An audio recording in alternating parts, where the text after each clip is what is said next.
Instead, I'm going to talk about models with the reduced couplings, and I'm going to tell you what it's all about.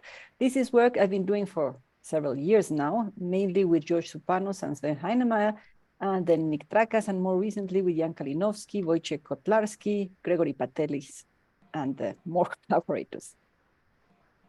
Okay, so we are always wondering what happens as we approach the Planck scale. Is it just the standard model? Do we have several stages of different models or different theories, each one a bit more fundamental, that gives explanation to some of the many free parameters that we find the standard model, or what is going to happen? So this has to connect with what happened in the early universe, of course, because it's that when we're supposed that all these unified models were realized. So for us at low energies, how are the gauge, the Yukawa, and the Higgs sectors related at a more fundamental level? They're constructed, the standard model is constructed to have obviously a gauge sector, and then the Yukawa couplings were introduced, and then the Higgs sector, but how are they related at a more fundamental level? What does it mean the way that we have it now? Is it the result of a broken symmetry, or what? How do we go from a fundamental theory to electroweak field theory as we know it? That's what I'm trying to get at. And how do particles get their very different masses? That's very specific, but that's very important because we know they have very, very different masses, although in principle, they all get the masses through the Higgs mechanism. We don't know about the neutrinos. They could get through a different mechanism, seesaw or radiative corrections or something. You know, Antonio is an expert in that. So what about the flavor? Yeah. So basically, where is the new physics? So there are many ways going beyond the standard model. There is no one single way. It's not often clear what leads where. And many people just, well, it's difficult to connect everything in one single model. So sometimes people just connect one thing with another. So perhaps only look at the Higgs sector, only looks at the Yukawa sector, or at the leptons, or at the neutrinos, but they're all together in the same Lagrangian. So basically, we should try to look at it all in one go. But anyway, once you decide on a model, you have to go and work it out to the last consequences to see if you're doing it reasonably right. There are many incognitas, there are many unknowns in the standard model. So trying to attempt in one single go and a first attempt to solve everything, first of all, is very difficult, and so far it hasn't worked. So usually what we do is add symmetries. That has been really successful for over 100 years, 150 years or something like that. And the addition of symmetries means that two parameters or two observables that were not connected are now connected. A very good example of this is n=1 supersymmetric GOTS. There are several symmetries here. There's a grand unified symmetry where all the gauge couplings are related. Then there is a supersymmetry behind or on top, as you want it, related the fermions and the bosons. And there are many reasons whether you might or not like SUSY GOTS. But a complementary approach is to look for normalization group invariant relations among couplings at the GOTS scale. So going from the GOTS scale to the Planck scale. And this is a basis, or part of the basis, of the principle of reduction of couplings, which I'm going to explain. And the resulting theory has a lot less free parameters, and therefore is more predictive. The predictions might be good or bad, but it's more predictive, so you can know whether you're going in the right direction or not. And remarkable, the reduction of couplings provides a way to relate two previously unrelated sectors, which were the gauge and the Yukawa couplings. So what is a reduction? Let's look first at the dimensionless parameters. The idea actually is from Zimmermann, and it's very simple. Perhaps you don't know we don't know the underlying symmetry, but if two free parameters or two couplings in this case are related through a symmetry which we don't know, then they would be functionally related at some point. And if this relationship has to hold, then they have to be renormalization group invariant. So any renormalization group invariant relation among couplings, I don't know if you can see my cursor or my little hand there, you have a set of A couplings of a renormalizable theory can be written as a function which is equal to a constant and has to satisfy a partial differential equation, of this type. This is over a renormalization group invariant. Oops, sorry, surface, and has to be 0. This is the condition, where BA is the beta function of GA of each one of the couplings. Yeah. So this is equivalent, Zimmerman showed, to solving a set of ordinary differential equations rather than partial differential equations, which are referred to as the reduction equations. So the idea is you're going to relate a number of couplings in terms of one primary coupling, making it renormalization group invariant, to guarantee that this is not just a coincidence, but that it stays. So we have here, let's say, A couplings related all to a primary coupling. Yeah. And the counting here does not include the primary coupling. So this was done many, many years ago, but although it's very predictive, the models they found, the predictions were not very good, but we can see, I'm going to show you now how to implement it in a more successful way. So the solutions of the reduction equations, you can impose a maximum of A-1 independent constraints in the dimensional space of the couplings, and you can express it in terms of a single coupling. But if you just do that and solve the differential equations here, so the integrals, the general solutions would have... Yeah. I'm sorry, I only see the second page of the slide without the equation. So you don't see the full... I see only the motivation for the torques and the several points, but I don't see the equation. Oh. I see the whole thing. Oh, okay. Does anybody else have a problem? So let me put something with lots of equations. Do you see that?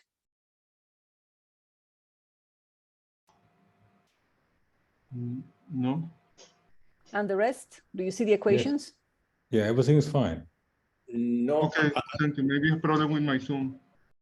And now I see reduction of couplings, the standard model. That's what I see. Okay. And you don't see the rest? Yeah. I see, well, it's possible to make blah, blah, blah, and end up with both out of the experimental range. So I think I see everything of this slide. Okay, there's a mass of the top and the mass of the Higgs. You see that? Yes. Okay. So Marcos sees it well. And you, Antonio? No, not yet. Maybe it's a problem with my Zoom. It's a wrong mass, but I see the mass. Yes, it is a wrong mass. That's right. So you see it well, correctly and everything. Okay, good. Okay. So, well, I'll continue explaining then, and hopefully Antonio will see it later. So if you just solve the integrals, you would have as many iteration constants as the number of equations, so you will not reduce anything, yes? So the ansatz, let me say that this is a perturbative approach, yeah? Is to implement a power series solution to the reduction equations, which preserve perturbative renormalizability. And this way you can fix the unknown constants, and then you do have a reduced theory with only one independent coupling and its beta functions. And all of the rest of the couplings are related to this primary coupling. So, okay, the solution might not be so easy. You have to work out all the beta functions and then reduce them and see if you can get such type of solution, and then find the solution and see if it's if it complies with some of the asymptotic behavior. All of the couplings have to have the same asymptotic behavior, where you are supposed to have them renormalization group invariant. Otherwise, obviously, you cannot relate them. Okay. So you can also, okay, the uniqueness of the solution can be investigated at one loop, which makes it very practical, and it's valid at all loops because of the renormalization group invariance properties. So this was done many years ago.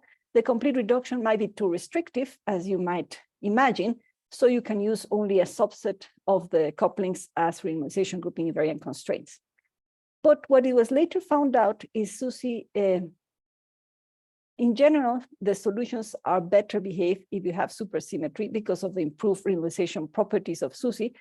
And on the other hand, if you are considering finite theories, when you have the absence of infinite normalizations, you can get SUSY is essential for finites with a background of a reduction of couplings setup. So you can have a reduced system where which is supersymmetric, and then under certain conditions, you can make it all loop finite to all orders in perturbation theory or to 1 and 2 loop orders. Yeah, now that's pretty powerful because then you are left with very, very few parameters. So because of the normalization theorems of SUSY, you not only have to study 1 and 2 loops, which makes it nice and easy, and it guarantees that is gauge and invariant reparameterization invariant to all loops. So you just have to work out your theory at 1 and 2 loops, well, actually at 1 loop, and then you can make statements about the whole theory.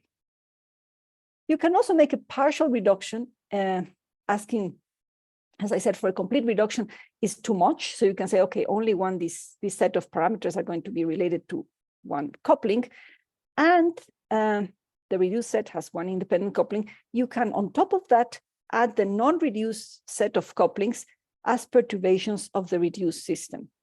So the reduced couplings depend on the primary one, so the part that is renormalization group invariant, plus some small perturbations. Yes? I didn't understand very well what the information about the other couplings. Where is what did you have to be somewhere? I mean, it's not. I didn't get your question. What is the? Can you repeat it, please? I didn't hear very well. You have a theory with several couplings, and you're saying right. that you can reduce it to just one coupling and the beta function for that. That's right. What happened with the information of the other coupling? Where is it? Okay, they are related to this coupling. Yeah, they are related to this coupling through the reduction equation. So you have all the beta functions, and then you have to see, because not all the systems can be reduced, solve a coupled system of first partial and then complete differential equations. And then you can all the information, the couplings, you can write the coupling, let's say a reduced coupling, you write it in terms, it's a function of the primary coupling. Yeah, and you can re-express all the beta functions like that. Yeah. So you get all the information like that. And obviously you cannot do it for every system. Yeah, so you cannot always find solutions for this system. But if you can, then you have a set of couplings functionally related. So you have functions that are depend on only the primary coupling. You can also do what I was saying now, is just say like, okay, this is too complicated. I'm just going to say like the quarks and not the leptons, or the third family, which is what we do. And if you want, you can add the rest of the couplings as small perturbations. That is a lot more challenging, but we've done it for the MSSM. I'm going to show very briefly how it's done. And it's technically more challenging, but it can be done. So you can also make a reduction on massive parameters, and this is a lot more difficult. We started using a mass-independent renormalization scheme, so it renders all the renormalization group functions only trivially dependent on dimensional parameters. And then they use this Jack and Jones, Kawamura, Kobayashi, Kubo, use this reduction method to be extended to n=1 SUSY theories. Then it was found that you can do it like that for the soft SUSY breaking terms of n=1 SUSY theory, and the soft scalar masses satisfy a universal sum rule. And this is very important. We have a sum rule because we have lots of free parameters in SUSY models, so we can restrain or restrict a lot the number of free parameters. So later was formally demonstrated that it is possible to include dimensional, sorry, this moves too much, couplings and masses, and that they are scheme independent. That was done then almost 10 years, sorry, after we first did our first attempts by Breiten, Lerner, Mason, and by Zimmermann. So Zimmermann and Kubo and Siebel attempted, which is what Marcus was rightfully pointing, that you can attempt this to do it in the standard model. That would be your first choice. Are some of the couplings in the standard model functionally related to the other ones? And what they found is that you have to solve the reduction equations. So you reduce the Yukawa couplings, and they chose to relate the Yukawa couplings of the top and the bottom of the third generation to the strong coupling. Yeah. And then you solve your yeah. And that doesn't depend on the scale? I mean, it's completely dependent on the scale? Yes, if it's renormalization group invariant, it has to depend on the scale. Now here, we are only reducing part of the system. So you would still have to do it properly, correctly, and complete, include all the, let's say you just choose the third generation, then the other two would have to come as perturbations. And then of course, it would depend on the scale. In principle, it is possible to then calculate the scale dependence, yeah? And then you could have some part which is renormalization group invariant plus corrections that do depend on the scale.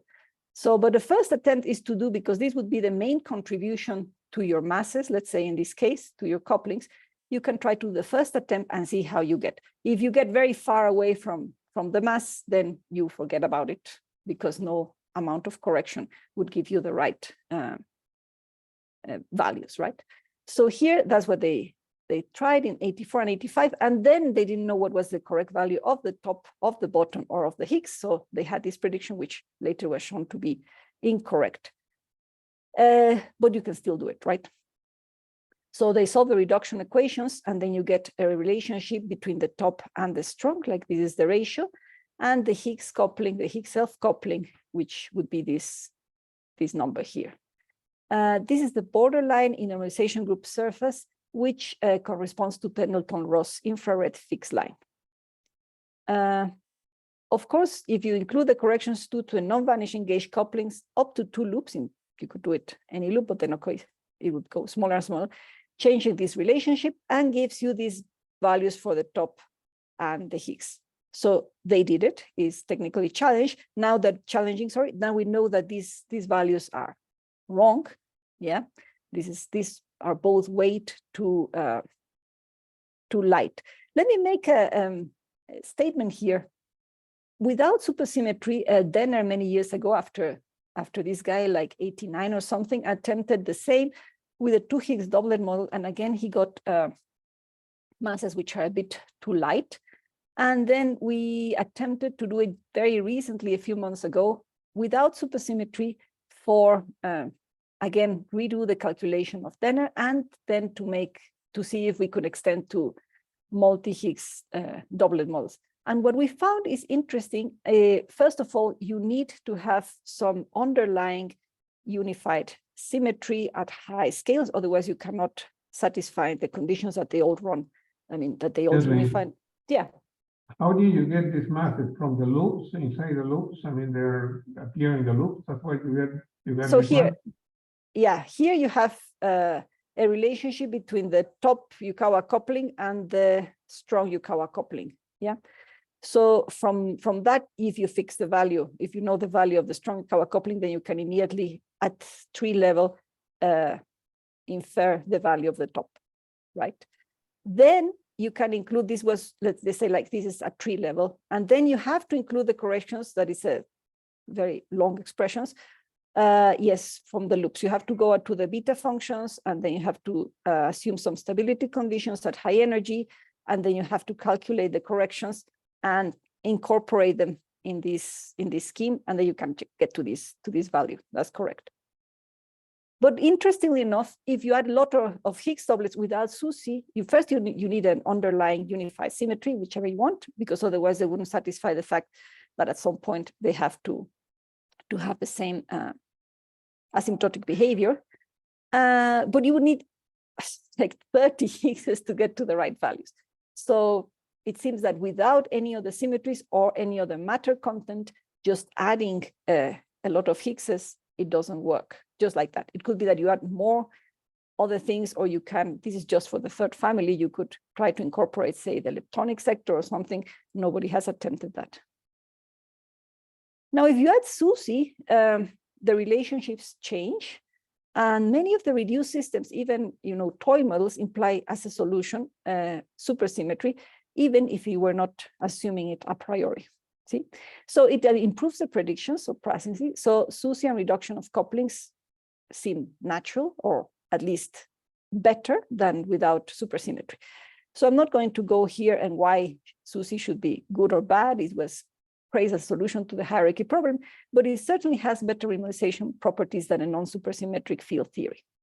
But we know now that various SUSY models which predict light SUSY scenarios are incompatible with the latest results of the LHC data. And what we've seen here is that they usually are constrained minimal supersymmetric versions of the minimal supersymmetric standard model. And this constriction comes from an underlying grand unified theory where you suppose that or assume that the soft breaking terms have a particular form. If you relax that, then you get a lot of different MSSMs at low energies. And of course, if you add more than 2 Higgs doublets, then you get a completely different scenario. So different assumptions on the parameters of the MSSM or the next to minimal MSSM lead to different predictions. So here they are. Now these are different models and they have different limits. Yeah, but basically they all point at that if there is SUSY, it has to be very heavy. So many years ago, and this is the motivation to continue working on this project, we proposed an SU5 finite theory, which at that moment, 1993, gave a very large top mass for the expectations of the moment, which were like 60 GeV. It had to be supersymmetric and a large tangent beta, which is the ratio of the depths of the vacuum expectation values of the 2 Higgs doublets of this. Sorry, this is very sensitive, my mouse. And then this was the value at that moment, 176, 18 GeV plus minus 18 GeV in 95. Then we continue refining our prediction. We continue to have, a good agreement with experiment. And we could do the same once we include the soft breaking terms. We can do the same for a finite theory for the Higgs mass. So this was intriguing because as we saw before, in the standard model, we don't get good predictions for the Higgs or the top. So it's promising, but we want to do a more detailed analysis, including more of the phenomenology, because that places a lot of constraints on the parameter space. So finiteness here is the absence of divergent contributions to normalization parameters. So it means the beta function is equally zero. And it's possible in SUSY due to the improved renormalization properties, as I said. So what we have here, we're going to assume it n equal 4 theories, supersymmetric n equal 1, 4 theories are absolutely finite. They're always finite, but they are not good for phenomenological purposes. So we are concentrating here in n equal 1 globally supersymmetric gauge theories based on in this example, one simple gauge group with gauge coupling constant. And this kind of superpotential. So we have something like mass terms and something like Yukawa.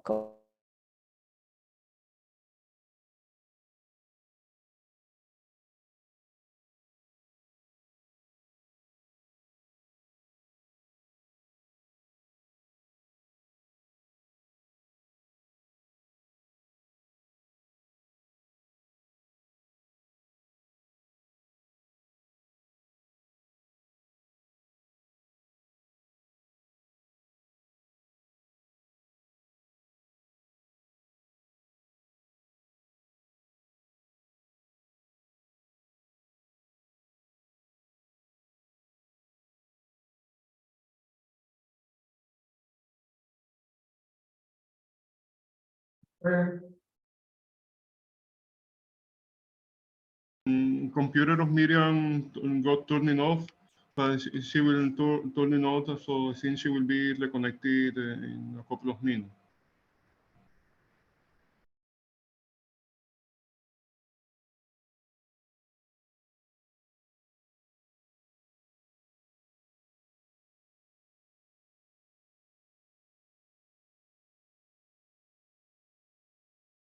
In a couple of minutes, I think Myriam will get reconnected. Her computer got turned off. She's going to turn on her computer.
Myriam, you can start sharing the screen and continue.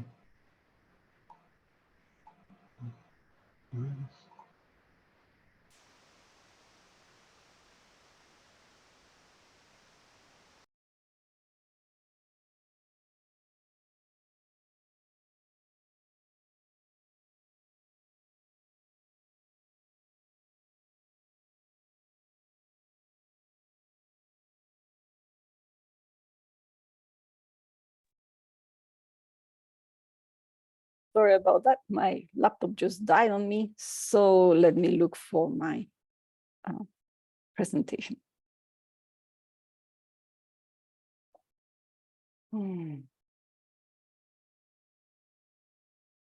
Okay, can you see my presentation now?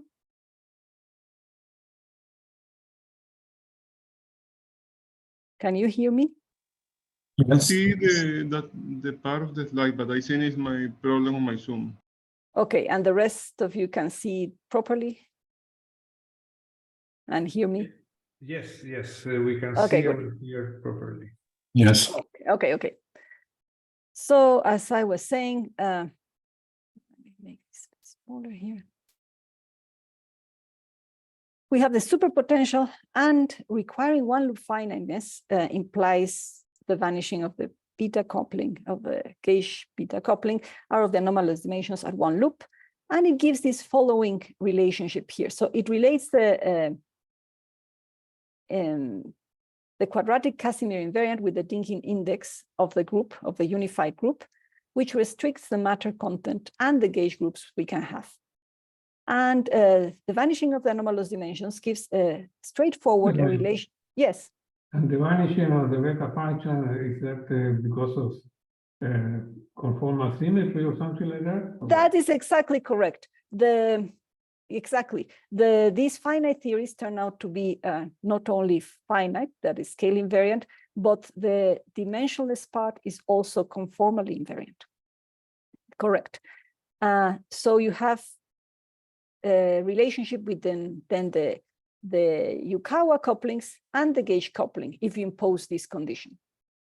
So if you say like, oh, I want to make my SUSY model finite at one loop, it immediately relates constrains them the gauge group you can have, the matter content of that gauge group, and gives you, if that passes this test, because not all the gauge groups and the matter content can be fulfill this relationship, then you have a relationship between the gauge and the Yukawa couplings, which is very interesting. And of course, you get rid of a lot of free parameters.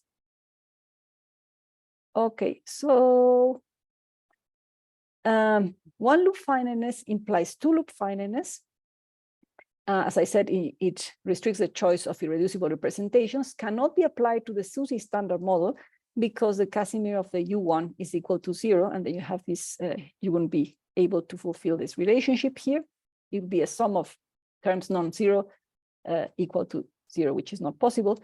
So, and the finiteness conditions allow only soft breaking terms. Now, this in the 80s was not, they were expecting to have a dynamical SUSY breaking, a spontaneous SUSY breaking. Now we only work with these soft breaking terms, but at that moment, it was also found out that soft breaking terms were the best to work with finite theories.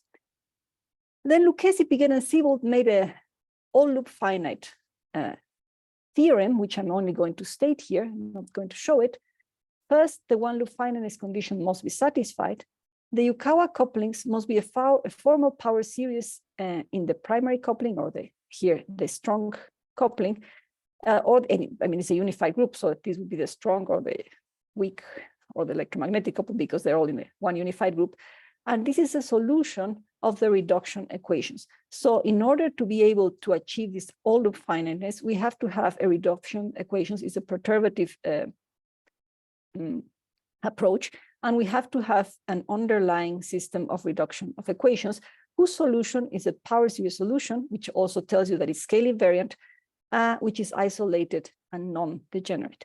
If they are not isolated and non-degenerate, then you would have a parametric set of solutions. Now, of course, you have to break SUSY, and it's essential, but it has to be broken. And once you try to break SUSY, you know that you have over 100 new free parameters. So forget about you reducing couplings in the dimensionless sector. Now you have a lot of free parameters on your hand. Yes, so it's not very nice. But fortunately, you can also apply this reduction scheme to the dimensionful sector. As I mentioned, I didn't prove it, but it's cumbersome, but it can be done. So 1 and 2 loop finiteness conditions for soft breaking terms have been known for some time, thanks to Jack and Jones, experts in renormalization group theory. And it's also possible to have all loop renormalization group invariant relations in the finite and not finite case. I'm just going to show that. Well, I'm going to show some examples of finite and non-finite cases. And in here, the soft breaking terms depend only on the unified coupling. In this case, I'm going to call about strong coupling, but it's a unified theory, so it can be the unified coupling of your gauge group and the unified gaugino mass. And they would give these universality conditions. But if you just apply them like that, they break charge and color. So this was not a good solution. But then looking a bit more carefully about the soft breaking terms, it is possible to extend the universality condition to a sum rule. So let's say that this is one point of a renormalization group invariant surface, and actually you have the surface, this corresponds to a point which leads to bad phenomenology. If you consider several points on the whole surface, then you can get to better phenomenology at the cost of having, rather than one free parameter, which would be here the unified gaugino mass, perhaps 2 other free parameters, which is again not too bad. So we saw that finiteness implies a relationship between the gauge couplings and the Yukawa couplings, and these soft terms in the soft SUSY breaking terms are also proportional to the Yukawa couplings. So you can also have these soft terms, which are here, these trilinear terms. These are not constrained by finiteness. The bilinear terms are not constrained by finiteness. So you still have free parameters there. You would have a power series solution too. And the lowest order coefficients, you would satisfy diagonality relations, and then you can get to the soft scalar sum rule. So you would have, instead of one point, you have a surface here with the 3 soft scalar masses related to a function of the group theory. So there's a 2-loop correction, and this depends on the linking indices and the Casimir invariance. But this 2-loop correction, it's equal 0 for the universal choice, and it's actually equal 0 for all the models we have studied. So it's basically equal 1 in all the models, all of the models we have studied. Yeah. Yes. So you're breaking by soft terms, but you mentioned the spontaneous symmetry breaking before. I mean, are you using what? Both? No. We have just soft breaking terms. Soft breaking terms. Soft breaking terms. That's right. You use spontaneous symmetry breaking. I mean, that would be that would be excellent if we could find a way to do a spontaneous symmetry breaking where you could get good phenomenology, because as the problem, then the problem would be basically solved. What you're assuming, like usually is assumed by these soft breaking terms, is that the spontaneous symmetry breaking appears in a hidden sector, but nobody really tells you what this hidden sector is. And then it connects to this visible sector through these soft breaking terms.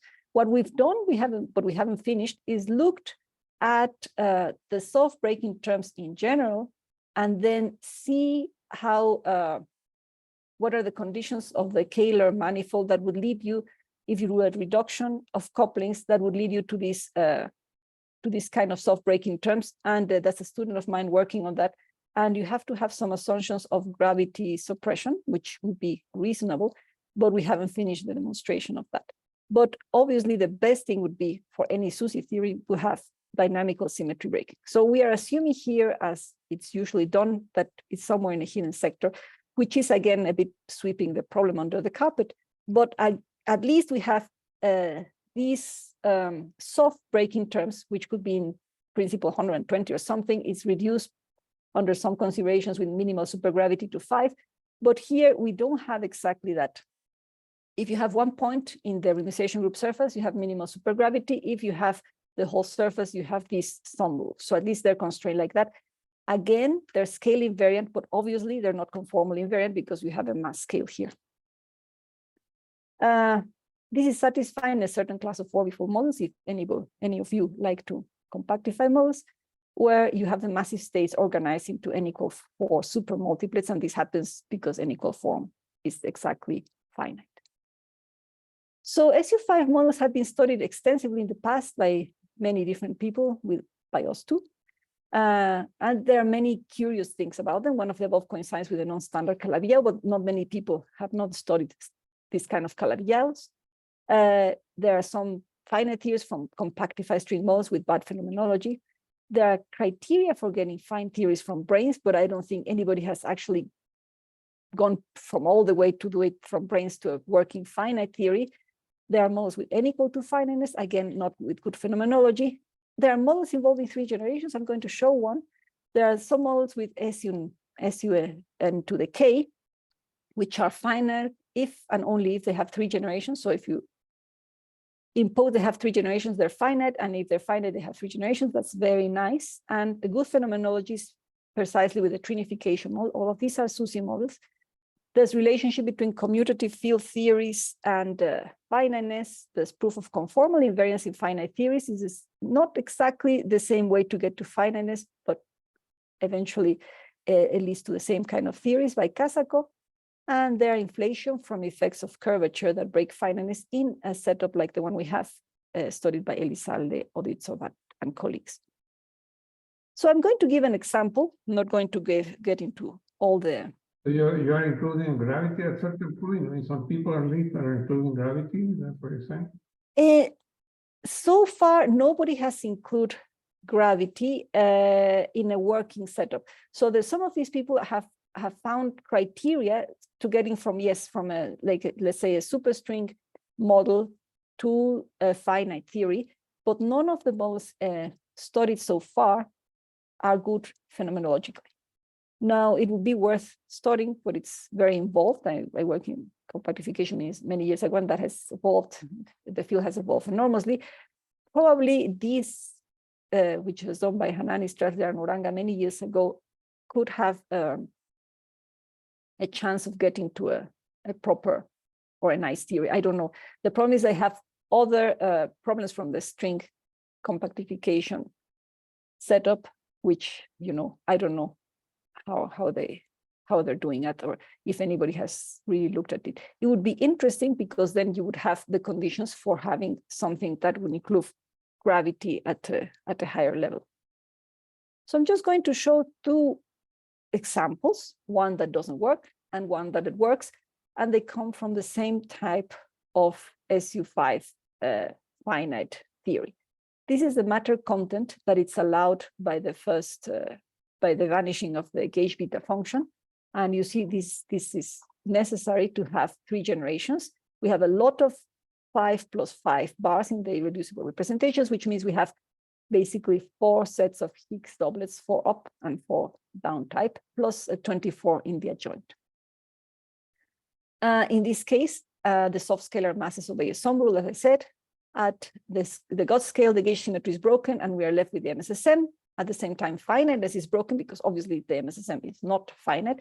So the theory is finite when it's SU5. Once the gauge group of SU5 is broken to the standard model gauge group, what we have are the boundary conditions for our theory non-finite, let's say, the MSSM.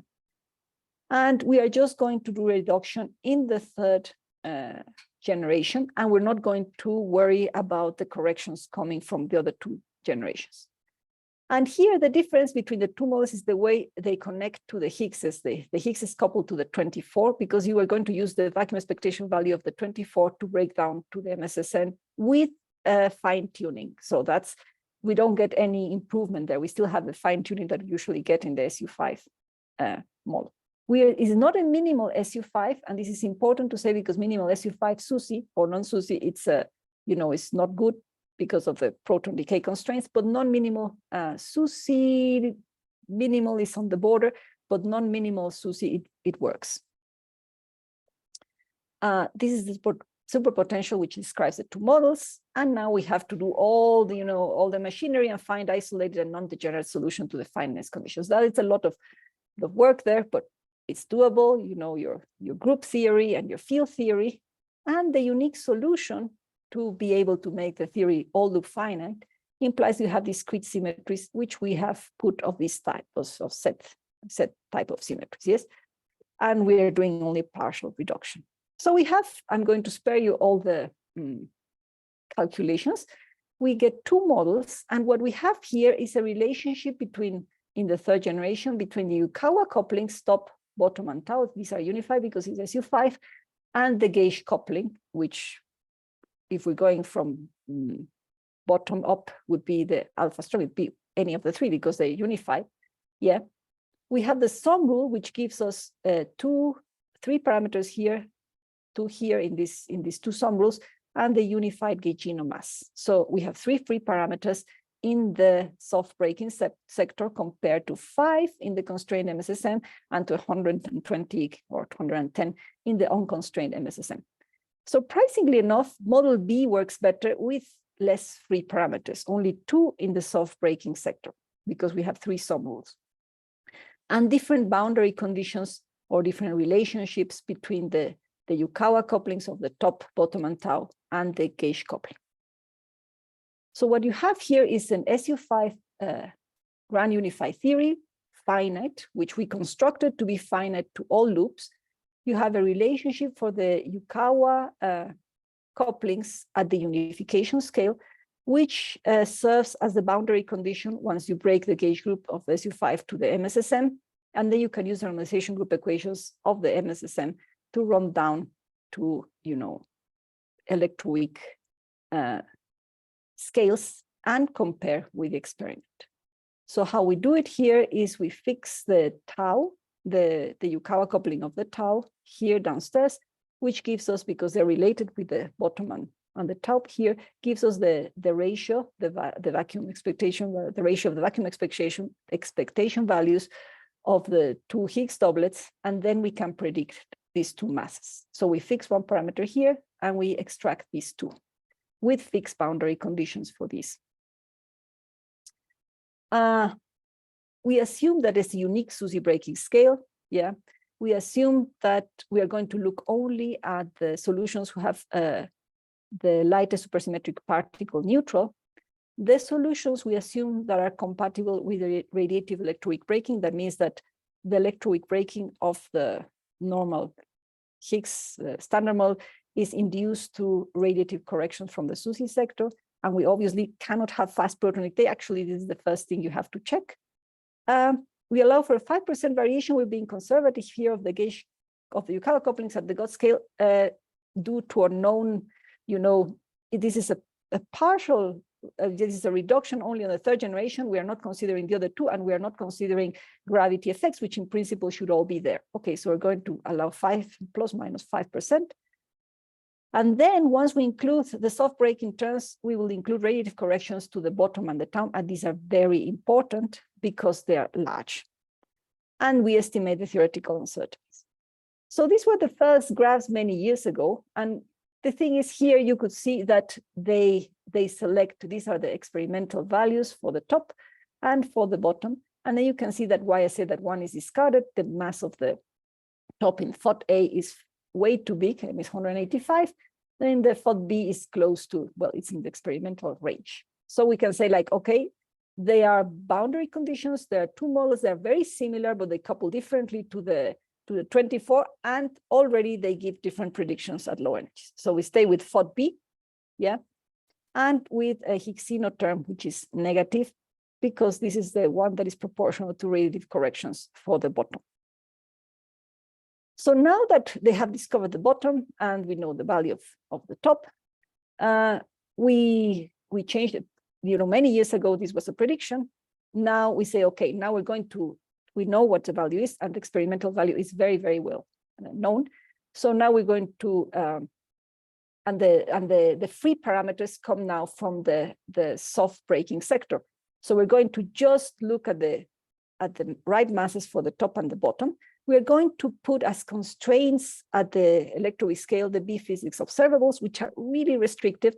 And from that, we are going to extract a value or a range of values for the Higgs mass, and also from the supersymmetric spectrum. These are the values we used. They have changed a little bit over the years, in the last 5 years, but it doesn't make a meaningful impact in our results. Yeah. So once the Higgs was found, so we had a range of, let's say, first we found the top. Now we fix the top because it's very well known, much better known than in our theoretical precision. We impose B-physics observables. We extract a range for the Higgs mass. That was before the Higgs was discovered. Now we can say, okay, this is in the right range, very neat. But now we're going to just put it in the range where the actual value, experimental range. And then we can use the experimental value and restrict more the unified our gauge mass, which is our free parameter, and see what kind of SUSY spectrum it leads to. So, okay, these are now the new results for the top and the bottom. As you see, these are the experimental uncertainties, 1 sigma and 2 sigma. And you see they're on the borderline, they tend to be a little bit light, but they are well within the experimental range. But this value of the Higgs mass seems to me that is for standard model. I mean, this is not. That's right. Yeah, it's exactly the standard model. That's right. And we found it in 2000, just a year. We finished. I mean, we have seen it with. We have found a range, let's say, since 2008, and then around 2000, and a year before they found it, we used the latest state-of-the-art fine Higgs with Heinemeier, and then we could reduce to these 121, 126. At that moment, the Higgs wasn't found, so that was, let's say, our prediction, with the B-physics constraints. So we have more free parameters. The one of the top is really clean. This one is like, a range of like a blob. Yeah, I'll show it to you. So these are all the points. These are all, let's say, underlying. It's all red. And these are the green points are the ones that comply with the B-physics constraint. And this is the unified gauge mass. So they all point out to a very heavy unified gauge mass. You are assuming here that these masses sort of follow the normalization group equation until the scale of the SU5, and over there, they're sort of more or less the same. Is that? I didn't understand the last part. So I'm assuming that we have a finite SU5, then we break by hand with giving a vacuum expectation value to the 24 and making some fine tuning to avoid proton decay, which in some models cannot be done, but we could do it. And then we use that as boundary conditions for the normalization group equations, including all the soft breaking terms, which are constrained at the granularified scale by a sum rule. And then we extract as predictions the top, the bottom. By putting as an extra constraint at the electroweak scale, the B-physics constraints, which I showed here, then we can extract a range of values for the Higgs mass. We could do that in 2008. So this was, like, let's say, the prediction with these considerations. Does that answer your question?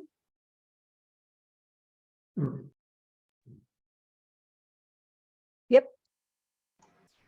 I had another question. Yeah. Myriam, does your theory has the 45-dimensional scalar?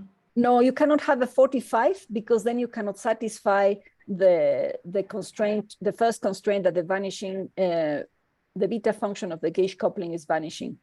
That already you cannot. So the maximum you can have is 24.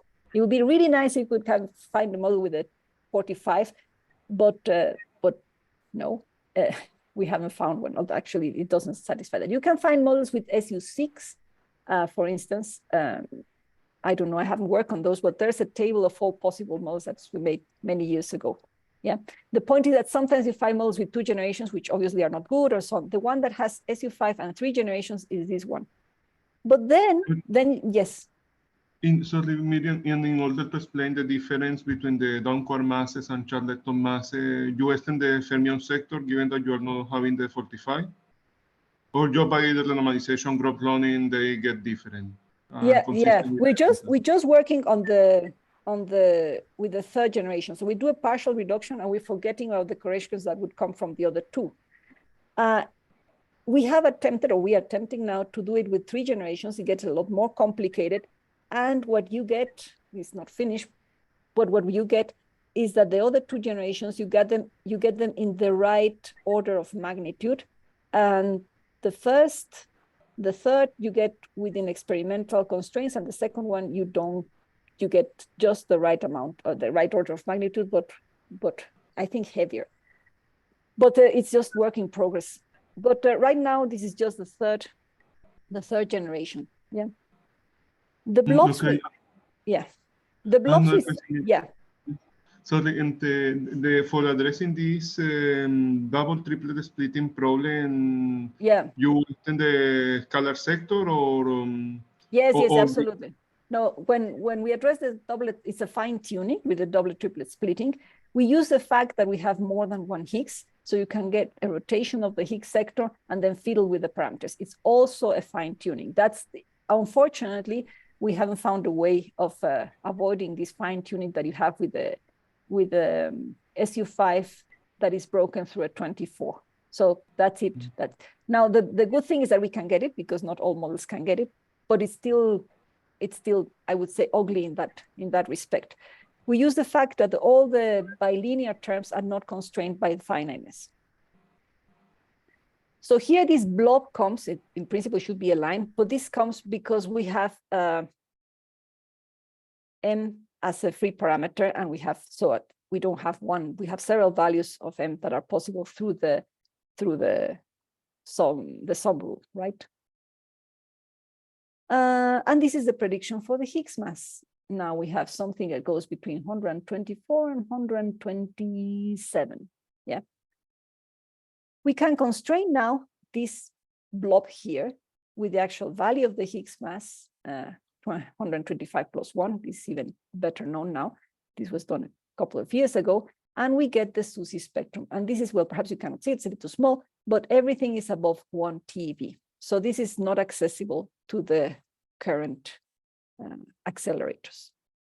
On the other hand, you can see it positively and say, well, there might be a finite theory there, and we don't see it because it's very heavy. So you can take it both ways. Yes. Okay. If you assume that there's 100% of neutralino as a dark matter, then you would have an overabundance of dark matter. You can break our parity, and then you could include neutrino masses, which are not present in SU5, and then you have a gravitino as dark matter. And as I said, it's possible to extend it to 3 generations. It's a lot more complicated, but so far we found 2 models which look like they could at least get the right, the nearest neighbor interaction form. Yeah, so that's with less parameters. So that would be nice. So finiteness provides us with an ultraviolet completion of our quantum field theory. The boundary conditions of the finite theory will be what you get for the MSSM to run it down to the electroweak scale. And the renormalization group invariance takes the flow in the right direction for the 3rd generation. And as I said, if you're optimistic for the SUSY spectrum, assuming you know that we haven't seen it because it's very high. Are there other finite models? Because I'm running out of time, I'm going to show you very quickly other finite models, which I even like more than this, but it's a lot more complicated, and a non-finite but reduced. Can it give us insight into the flavor structure? I don't know. And can we have successful reduction of couplings in a standard model-like theory? So I'm going to dash through those. And the one that I'm going to dash first through is the SU3 to the cube. So you have this one loop beta function. If you have the gauge group SU say 3 cross SU3, S cross SU3, and so on, with n copies of this, you would have this one loop beta function. Yes, and here you have a number of generations. So you have 3 generations is a solution, gives you immediately a final theory. It's actually conformal, super conformal, independently of the values of the gauge group you're considering and the copies. The best one is SU3 to the cube for phenomenological purposes, but you cannot do an all loop finite theory from there because you cannot get the lepton masses at all. So what we did here is a 2-loop finite theory, which you think like, okay, 2 loop beta functions and 1 loop, and 2 loops are completely 0. The corrections start at 3 loops, which would be in any case small. And this is a much richer matter content than the other ones, several exotic particles. And then you can break it to something like a left-right model. And there are different possibilities there. We broke it in our first attempt straight to the MSSM, but you can do some intermediate stages of breaking.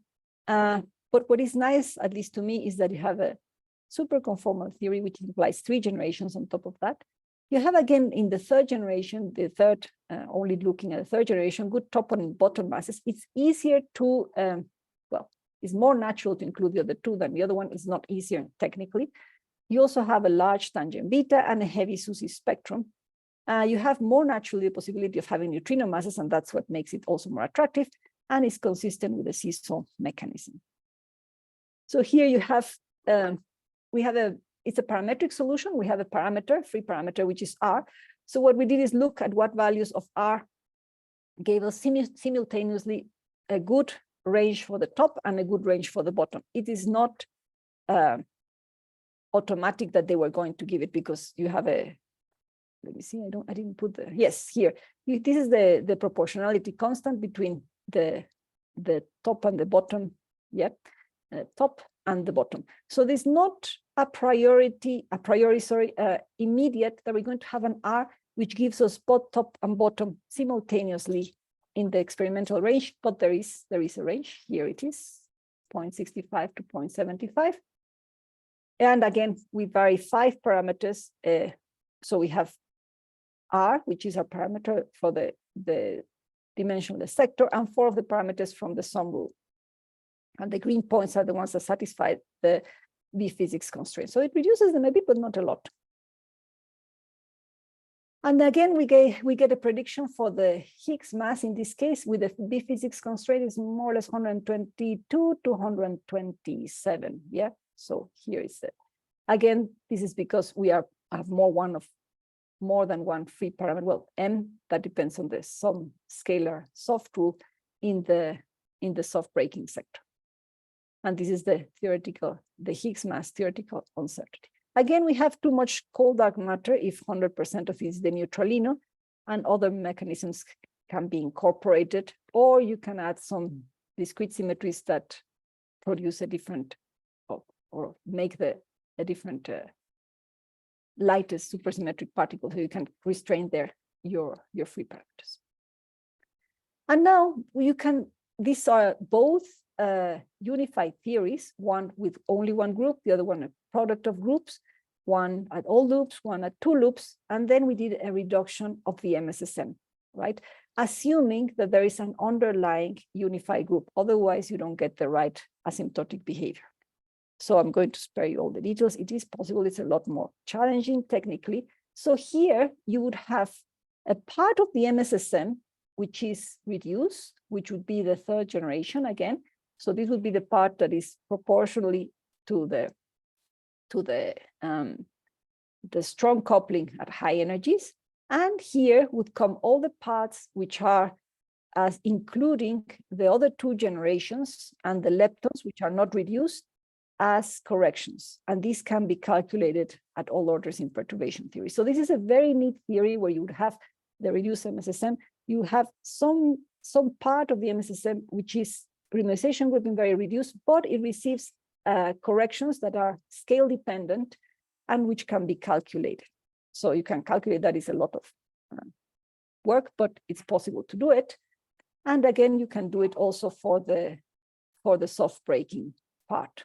And you get these kind of sums for the soft breaking part.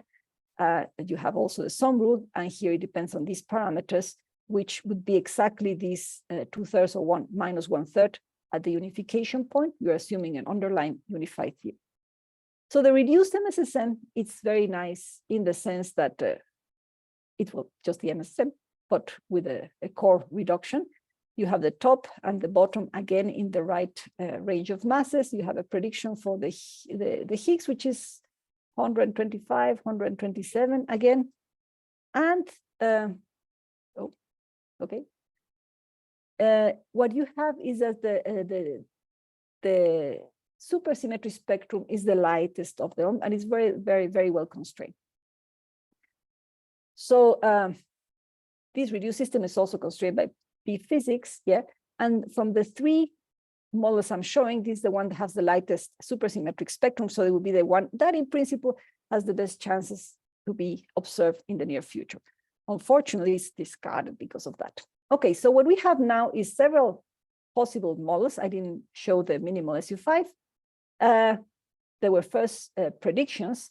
Now that they have found the top, and well, the bottom was found before the top and the Higgs. Now we use the actual experimental value on top of our predictions to constrain more the parameter sets. We have to make it consistent with B physics, and it always, this consistency with B physics, this extra constraint leads it to a heavy supersymmetry spectrum. This heavy supersymmetry spectrum is different for each model, different couplings, so you can distinguish the model through the experimental signals. You have a possible dark matter candidate. You can include 3 generations, neutrino masses. We are including 3 generations, but we haven't included neutrino masses in the SU5 yet. And now I'm going to show the last thing, which is can they be tested? So for that, we really have to go to the expected cross sections at 14 TeV and at 100 TeV. So one for the high luminosity LHC and the FCC, right? So you have the God boundary conditions. I don't know if you see it. Then you have the TR bar parameters at the SUSY scale. You run them through SARA and through FineHIMS. And from the SARA, these already constraints. And SFENO, you go here and you go the precise predictions for the Higgs masses and low energy observables. Then from here, from SARA and SFENO, you get the math graph, and you get the collider phenomenology. So we've done this to the 3rd generation and mainly to the models I've shown for 3 benchmark scenarios. And here I show the Higgs masses. The Higgs mass already, the actual Higgs mass of the standard model, as we saw, is constrained to be, it's in the right range of its value, and then we constrain it to be exactly in the experimental value. So these are the heavy neutral, the pseudoscalar, the charge scalar, gauginos, charginos, and neutralinos. And here are the production cross sections for the SU5. So you see that they're very, very, very small. This is already published by all of us in European Physics Journal. We do that, I don't know if you see here for SU3, that was SU5, SU3 to the cube. Again, we have the Higgs masses. As you see, they're very heavy. They're above 3 TeV. Here, they're slightly, the previous were they're slightly lighter, some of them 2 TeV, 8 TeV, the heaviest part. These are the lightest ones. Well, yeah. And okay, this is the SU3 to the cube. And these are the productions cross section. And then you see that there are some numbers here which are starting to be a bit larger. And finally, the reduced MSSM. Now, the reduced MSSM, we didn't bother to calculate the production cross sections because it's already excluded by the searches of a neutral, heavy, and pseudoscalar Higgs decaying to tau tau at Atlas. So already an experimental signal has excluded this very nice reduced MSSM and very difficult to calculate. So it's kind of a shame, but okay, there it is. The experiment has the last word. If we might want to make the spectrum heavier and say, okay, well, like the other two, then because they're all connected, it drives the standard model Higgs mass out of the experimental value. We would have to get to a Higgs mass that is 128 GeV, so it would be also excluded. So from the 3 models I showed, the only one that has real phenomenological prospects to be detected, yeah, is the SU3 to the cube. SU5, finite SU5, although finite SU5, I mean, is still valid. It's just that we couldn't be observing it either at the none of them at the high luminosity LHC, and very difficult for the finite SU5 to be observed at the FCC. Possible for the SU3 to the cube in some region of the parameters space, but it will be possible to observe it. So the SUSY spectrum is really high for these two. In SU5 models, you could have neutrino masses and the gravitino if you break our parity. This would give a completely different low energy phenomenology scenario. We haven't done that, but then these things that I'm showing here probably would not apply to everything. So we have to recalculate all the phenomenology. So I get to my conclusions. The reduction of couplings is a powerful principle that implies gauge-Yukawa unification and gives predictive models. Now let me see, this gives you a guidance or where could be a functional relation between your different previously unrelated parameters. Yeah, it's possible if you have a SUSY theory to add the soft breaking terms. They also satisfy some rule among the soft scalars, which reduces with the great reduction of the number of parameters and could lead to good phenomenology. You can get a finite theory to all loops or to 2 loops, and this really reduces greatly the number of free parameters, like the completely finite theory that I showed, the SU5, or the 2-loop finite theory parametric SU3 to the cube. There are reduced non-finite modes, like the one that I showed, the reduced MSSM, which is unfortunately discarded, but that's the way it is. That's what we're working for. And all of them give successful predictions for the top, well, not all of them. We have this finite here, that the other finite, which didn't give. But the ones I've shown give successful predictions for the top and the bottom and the Higgs boson mass. They all imply a large tangent beta. The ones I showed, they all satisfy the field physics constraints, and they give a very heavy mass for the SUSY spectrum. Most of the spectra are too heavy to be tested even at the 100 TeV. This excludes already LHC, excludes already the reduced MSSM in the setup we've made, and the SU3 to the cube sector could be tested. So what is the outlook? So are there more finite and reduced models? Well, yes, the reduced models without finiteness, they're a lot more complicated to calculate, but they're probably more, yeah. Do all fermions, that was one of my first questions, acquire masses the same way? I don't know, yes. So it could be that the 3rd generation is natural in this way, the same way the Yukawa coupling at low energies is almost, well, it's 1, yeah. And that the other 2 generations acquire their masses via a radiative mechanism, I don't know. We know that in neutrinos, there are different ways of giving masses to the neutrinos. Is it possible to include 3 generations in a reduced or finite model? In the finite model, yes. And so far we've been doing it. There were some attempts at that, and we're doing it with Sarah and trying to do it, properly. We still have a lot of parameters and not nearly as many as the MSSM, because we have to have the 4 Higgs doublets, or 8. So how do we incorporate flavor? Well, it's possible with an extended Higgs sector and discrete symmetries. How to include neutrino masses in the SU3 cube case is natural. You have to break our parity for the SU5 cases. It is indispensable to have SUSY for successful reduced theories. So far, we've tried SUSY and non-SUSY, and the SUSY work better. Yeah, I don't know if it's indispensable, because if you don't have SUSY, just adding Higgs doublets doesn't work. We've tried that. But perhaps if you have more matter content at a higher energy, or for left-right symmetry or something, it might work.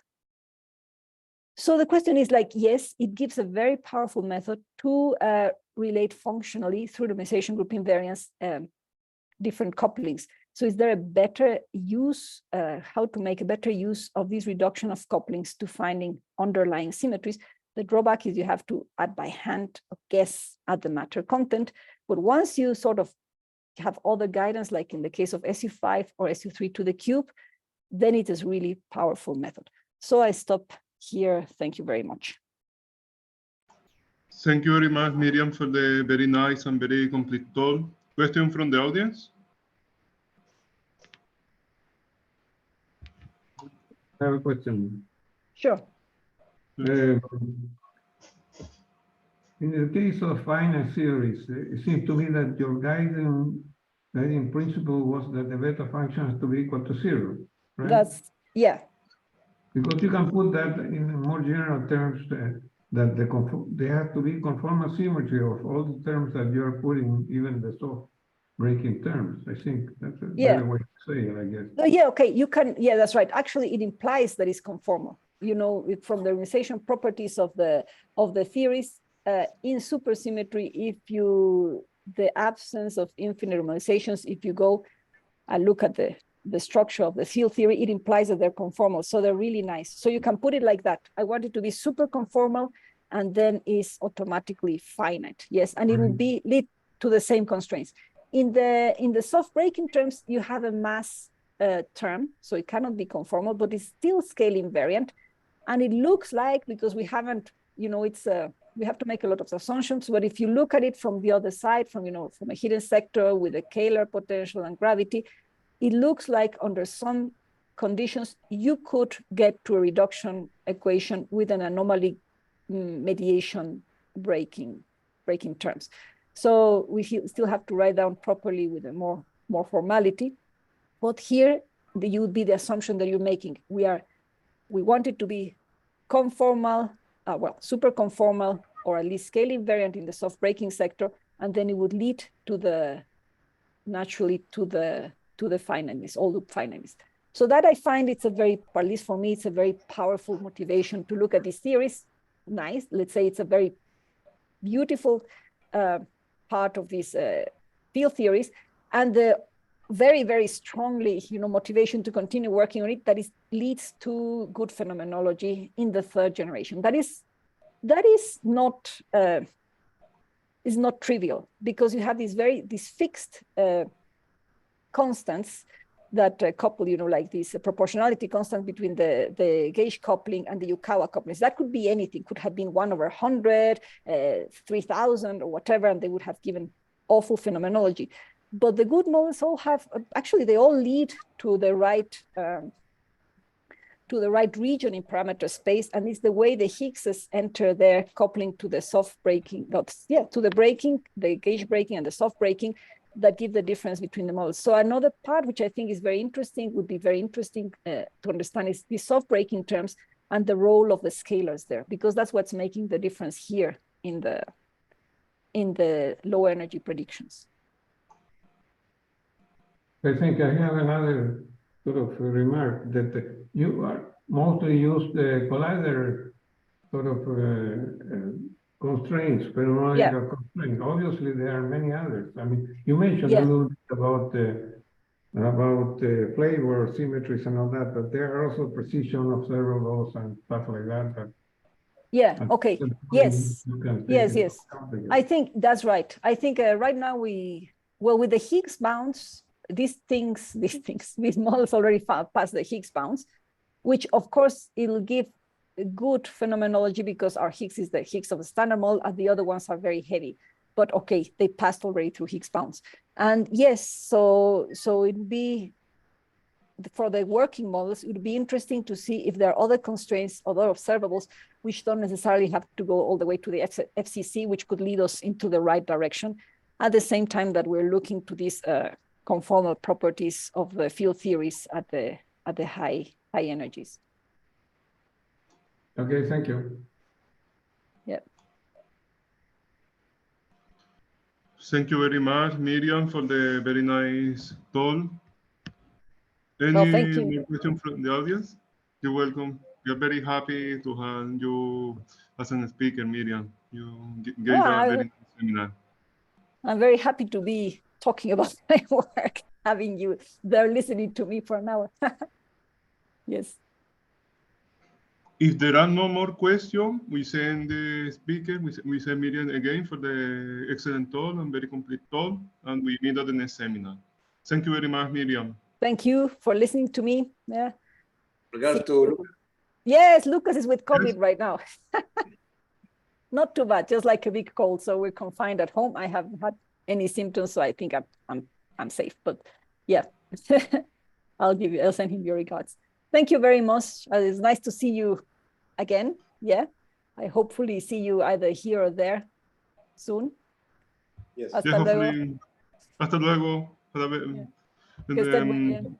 Que estés muy bien. Muchas gracias. Gracias por la invitación. Gracias. Hasta luego. Que Lucas se recupere. Chao, Myriam. Sí, bye. Va bien. Bye.